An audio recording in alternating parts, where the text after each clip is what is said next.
जो मिल रहा है उसी खुश रहना चाहिए, ज्यादा के लालच में नुकसान होना तय है। एक प्रचलित कथा के अनुसार पुराने समय में एक गरीब किसान ने गांव के जमींदार के खेत में अंगूर की एक पेड़ लगाई। किसान रोज उसकी देखभाल करता और समय पर पानी खाद डालता था। कुछ ही दिनों में पेड़ बड़ी हो गई और उसमें अंगूर लगने लगे। एक दिन किसान ने सोचा कि ये पेड़ जमींदार के खेत में लगी है, इसीलिए इन अंगूरों पर उसका भी अधिकार है। ये सोचकर किसान रोज थोड़े अंगूर जमींदार को भी देने लगा।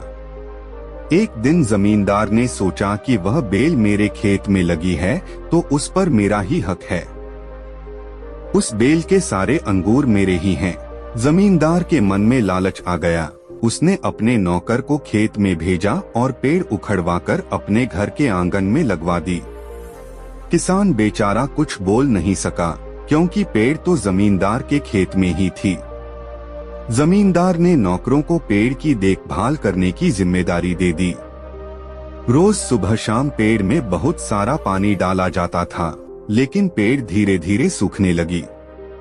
जमींदार को समझ नहीं आ रहा था कि ये पेड़ सूख क्यों रही है।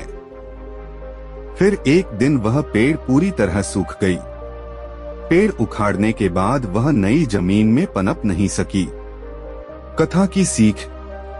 इस छोटी सी कथा की सीख यह है कि हमें जो मिल रहा है उसी में संतुष्ट रहना चाहिए। ज्यादा पाने के लालच में नुकसान होना तय है, इसीलिए लालच से बचना चाहिए।